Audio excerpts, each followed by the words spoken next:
तेणु से ब्रह्मवीर्य जितेबले खसला सेतेबले माँ पार्वती आ सही पारे से ब्रह्मवीर्य जितेबले श्रृंगार समय रे ब्रह्मवीर्य खसला से ब्रह्मवीर्य एक पाताल भली गर्त हो गला आउ से बीर्य सब ढलीगला से पाताल गर्त भितर सब ढली जाऊँगी गोटे गर्त हो गला पाताल भली गर्त है तार ना रहिला शंकर पुष्करिणी बा बिंदु सागर बोली नाम रहिला।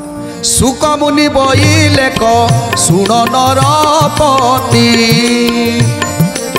शंकर बाफी बोलिन होइला ख्याति शंकर बाफी बोलिन होइला ख्याति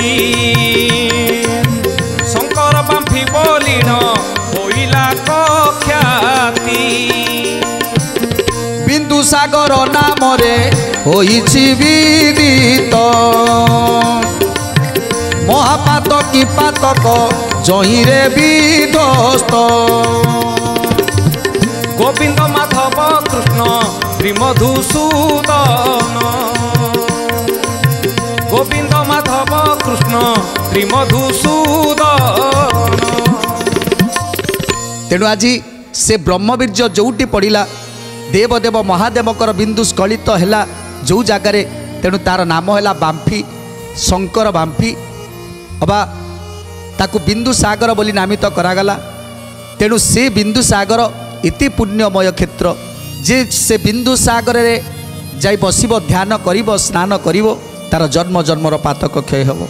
खाली सेतिकी नुहे जेतेबेले भूमि उपरे से मंच उपरे से भूमि उपरे जो वीर्य सब पड़ा तार मध्य सेतिरे किछि किछि धातु उत्पन्न है जहाँकि लोह सीसा तंभा इत्यादि धातु तैयारी है।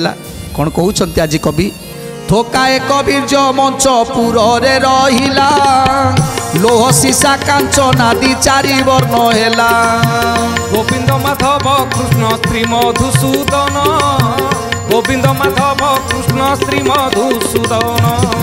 थोके माणिक थोकाए होइला कहिरा थोके सुवर्ण थोकाए होइला जे पारा गोविंद माधव कृष्ण श्री मधुसूदन गोविंद माधव कृष्ण श्री मधुसूदन।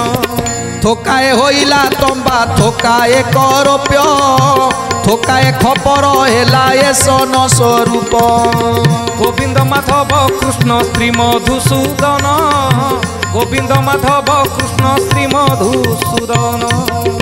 तेणु आज लोह सीसादि चारि वर्ण है जे देवदेव महादेव से बीर्जर उत्पन्न है लोह सीसा सुना हीरा पारा आउ रौप्य एमिति अनेक धातु मध्य सृष्टि है।